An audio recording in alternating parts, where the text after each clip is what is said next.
people are often surprised at how intelligent and well-spoken we are. And out of the tour group that's here, half of these guys have college degrees. So we're not all meathead retards. We do have educations, and we do have you know, opinions on stuff, and we are interested in things other than eating tuna fish every 2 hours and working out and wrestling. Before I got into professional wrestling, I'm a graphic designer. I got into it while I was in school getting a fine arts degree, so I still keep up with that too. I do graphic design, video work for OVW and all kinds of stuff. So aside from wrestling, I think a lot of people think that we're just, you know, kind of like big dumb guys sometimes.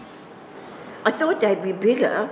For a start, I think we all were quite surprised that they're all very, very strong and very athletic looking, but they're just not as gigantic as we almost imagined, I think.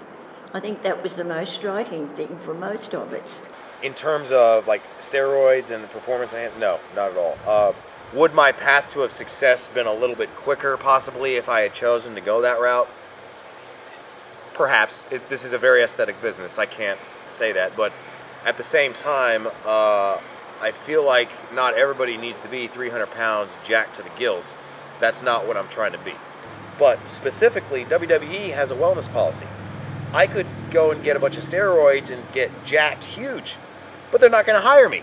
So what's the point of walking around 45 pounds heavier than I'm naturally supposed to be anyway if I can't make a living doing what I love?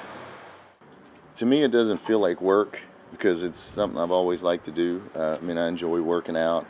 I enjoy, you know, being outdoors, running, walking, playing other sports, basketball, bowling of all things.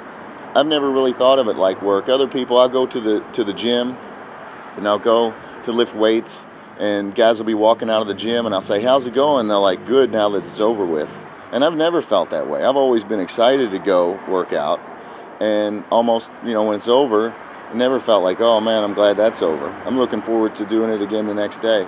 And it's not for everybody, because when I work out, it's an overwhelmingly good feeling, you know, to know I'm doing something positive. It wasn't hard for me ever, because I would say from an early age, I mean, I always played sports, and sports are really big where I'm from. I'm from New Albany, Indiana, and like even, I mean, at an early age, I was involved in sports, and we lost like 2 games for the 3 years that I was at the school. And at our games, when I was in the 6th grade, we'd have like 600 people come to a basketball game. So I already felt like I was on stage. And then in junior high, we'd have like 1,000 people come to a game, and I was one of the main players. And then when I got to high school, we probably averaged 3,500 to 4,000 people at a game. So I was signing autographs as a high school student and getting stopped on the street with people saying, "Hey, we really appreciate what you do." And then after I got out of high school and I went to college, I actually went to a small school, and the crowds were smaller, and it really was hard to adjust to that. I think the reason I quit playing basketball was I figured out that I liked performing in front of big crowds more than I actually liked playing. So when I found wrestling, it was just a natural fit. Here's something where you get to perform in front of a lot of people, have a good time, and it was a need that I felt like I had, but I was used to it. It wasn't something like all of a sudden you're well known. I felt like in my hometown, I still have people stop me and say, "Hey, I used to be a fan of yours," and I'm like, "Used to be?"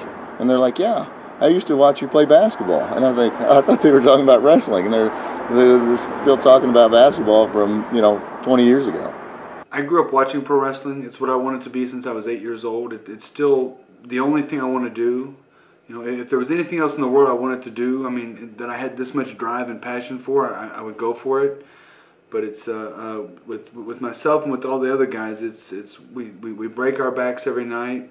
You know, we travel all around the world. We bleed, we sweat, we cry over it, and it's just I don't know how to describe the passion we have. It's just something that we feel deep down inside, that when you get in the ring and you hear the fans chant or boo, or just the adulation and the excitement, it's no comparison. It's the greatest legal high known to man. It started young. When I was a kid, the first time I saw a wrestling match, I was just enthralled, and I just knew that's what I had to do. Later on in life, I found a wrestling school near where I was going to high school, and I found 2 other friends who also wanted to be wrestlers, and we got together and said, let's do this. And I went to a wrestling school, and 14 years later, here I am in Bendigo, Australia. I started wrestling at the age of 17. It was something that I've always wanted to do since I was a child, and you know, I mean, it kind of explains itself. I begged my mom to sign me up for a wrestling school.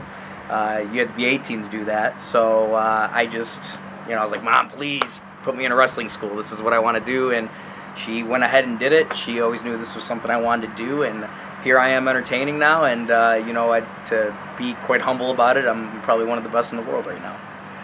At age of 10, I was going to be a lawyer, and I was going to be a pretty good one. As you can tell, I can talk. So, you know, I wanted to be a lawyer. I have a degree in political science and a master's in public administration, all designed to set me up to go to law school, but professional wrestling changed all that. And I firmly believe that, you know, a lot of times people make a decision on what they want to do with their lives based on financial security and a guarantee. And it's wise to do that in terms of financial security, but life is such a precious thing. And to my knowledge, you only have one go at this. So I wanted to make sure that as a 60, 70-year-old man, I did not regret how I spent my life. And I knew that if I didn't do this, I didn't pursue this path, I would regret it, no matter what other kind of successes in a different field I may have achieved. There's goals that you set at the beginning, and I've actually had set my goals really high, but most of them I've achieved, and some things I've done, it was actually more than what I thought I would do in the first place. People want to know, when have you made it in wrestling? Everybody aspires to be in WrestleMania. I mean, that's, if you're a football player, you want to be in the Super Bowl in the States. But for professional wrestling, being in WrestleMania. So I was in WrestleMania, and I almost felt like I had to pinch myself that I was there in a sold-out Madison Square Gardens wrestling for the World Tag Team Championships. And then the next level is having an action figure. I mean, it's almost like it immortalizes you. And you can go into a store, and there you are on the shelf, and kids are playing you at home, and that's an amazing feeling. And when it first happens, like, it doesn't sink in. It takes a while for these things. You're just on the road and you're working hard, and that's one of the achievements that you always look for. And then being in a video game, I mean, that's, people always ask, what's it like to be in a video game? I think, well, I mean, it's as cool as you would think it is, because everybody's like, man, that's got to be cool, you know. And I'm usually pretty mild-mannered. I'm like, yeah, you know, it's really good. But really, I'm thinking, yeah, that's cool. It's cool to have an action figure. The highlights, I've been in the ring with The Rock. You know, that's probably the highlight. The people didn't know The Rock were going to be there. We were in San Diego, California.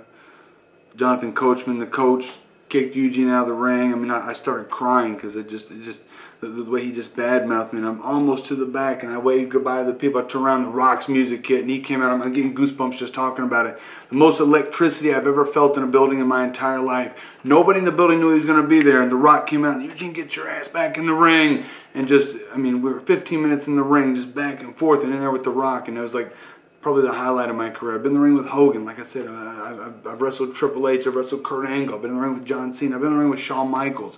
I pinned Triple H. I even pinned Vince McMahon. But you know, to single out one particular highlight, it's tough to do. I mean, I've had matches that weren't recorded and were in front of small crowds, but they meant a lot to me. You know, close to the times when I've been in the ring with the giant superstars, just because they were close to my heart.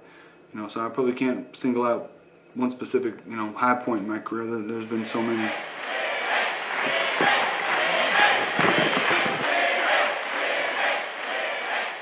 Because I am really an outgoing personality, it gives me that outlet to be me on a grander stage. Because really, if I was just some dude walking down the street being loud and obnoxious, people would probably think I'm just some creep walking down the street being loud and obnoxious. But in the aspect of professional wrestling, they view me as a character. We're not afraid to express ourselves, and I think that's what makes wrestling so entertaining. I'm sure you can relate as a child. We all have these, you know, unique creative imaginations. You have to have confidence, you know, be confident. You know, I can remember when I was a kid, I would look in the mirror and I'd stare in the mirror for hours, just flexing or just, you know, just using my imagination. I'd go, you know, not being afraid to be yourself. And I think that's what's cool about wrestling. It's an expression and it's a form of art, and that's what makes it, I think, very beautiful. At the time, I mentioned it was the year 2005, and in the United States, our society was struggling greatly with the aftermath of September 11th. Arabophobia was a big thing going on at the time. Let me also mention that I'm Persian. I'm not an Arab. I am Persian, Iranian by descent. I had a little bit of experience with the power of that type of gimmick. The moment that music hits, and it's an Islamic type music, and you come out with the traditional garb on, you're going to get a reaction. But that's when I started kind of struggling internally with what we were doing, because I felt like I'm getting closer to achieving my dream, but at the same time, I may be on national television perpetrating stereotypes that my family suffers because of. And not to mention, I went to a military academy, and I have classmates and very close friends who have served in the military in a time of war. So for me personally, it was a huge struggle of, is this ethical? Is this moral? Are you demeaning sacrifices that people that you respect have made for this country? The United States is based on having their economy is based on, you know, having a good idea and running with it.